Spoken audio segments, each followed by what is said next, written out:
Haleluya. Shalom semua.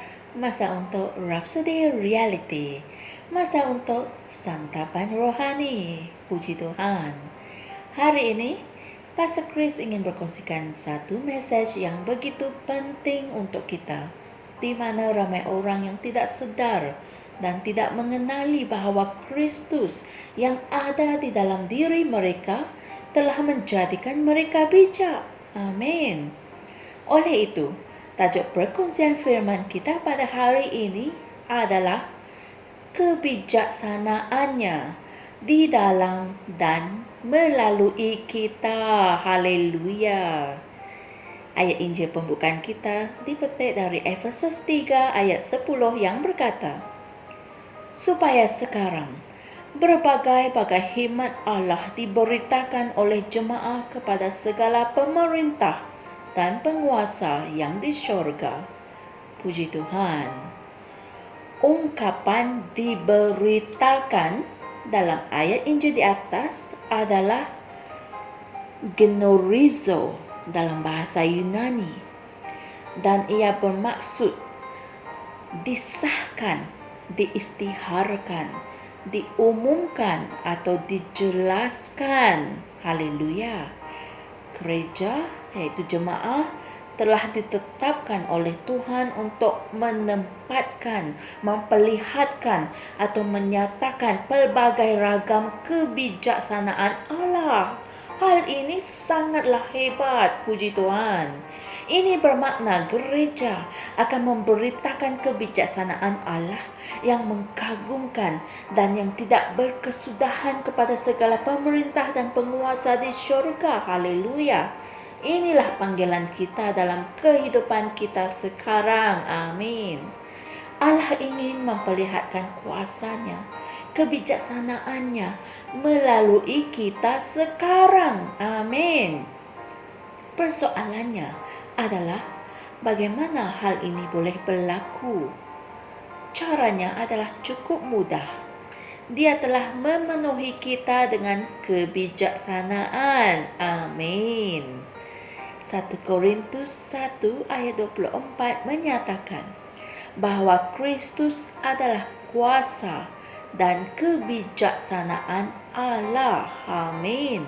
Kristus di dalam kamu adalah jawapan Allah yang terhebat bagi semua keperluan manusia. Amin. Kristus yang ada di dalam dirimu adalah kemuliaan dan kebijaksanaan kamu. Amin. Kamu tidak akan dapat memanfaatkannya sehinggalah kamu memahami perkara ini. Itulah sebabnya ada banyak orang Kristen yang keliru dalam hidup, yang berjalan dalam kegelapan apabila mereka sepatutnya menjadi terang dunia. Melalui Kristus, Allah telah menjadikan kita bijak. Amin. Sebagaimana mudahnya kamu boleh berkata, aku adalah kebenaran Allah dalam Kristus, sebegitu juga dengan cepat kamu harus sentiasa mengesahkan sumber keilahian yang penting ini, yaitu kebijaksanaan ilahi telah diletakkan di dalam roh manusia kamu dan dinyatakan dalam kehidupan seharian kamu. Puji Tuhan. Ingatlah, dipenuhi dengan Roh Kudus berarti kamu dipenuhi dengan Kristus. Amin. Kebijaksanaan Allah. Haleluya. Bahkan sekarang, sahkan dengan berani bahawa Kristus adalah kebijaksanaan kamu. Kamu dipimpin dan dibimbing dalam kebijaksanaan. Kamu mengucapkan kebijaksanaan dan menangani segala urusanmu dengan bijak. Maha mulia Tuhan. Haleluya. Saudara dan saudari sekalian, mari kita sama-sama membuat pengakuan ini. Kristus telah menjadikan aku bijak, benar, suci, dan telah menebus aku dari dosa.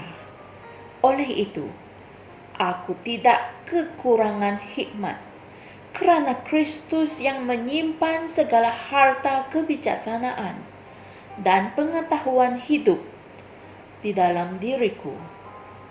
Aku mempunyai akses dan pengertian yang mendalam mengenai misteri dan rahasia. Puji Tuhan. Haleluya. Untuk mendalami message kita pada hari ini, renungkan ayat-ayat Injil berikut, yaitu Efesus 1 ayat 16 hingga 17, 1 Korintus 2 ayat 6 hingga 7, dan Amsal 24 ayat 3 hingga 4. Haleluya! Kristus telah menjadikan aku bijak, benar, suci, dan telah menebus aku dari dosa. Oleh itu aku tidak kekurangan hikmat, kerana Kristus yang menyimpan segala harta kebijaksanaan dan pengetahuan hidup di dalam diriku. Aku mempunyai akses dan pengertian yang mendalam mengenai misteri dan rahasia. Puji Tuhan, ucapkanlah pengakuan ini berulang-ulang kali pada dirimu hari ini. Haleluya. Jumpa lagi esok dan Tuhan berkati. Shalom. Kami percaya saudara-saudari semua telah diberkati dengan perkongsian firman dari Rhapsody Reality. Bagi sesiapa yang ingin menjadikan Yesus Kristus sebagai Tuhan dalam kehidupanmu, kamu boleh mengucapkan doa ini bersama dengan saya.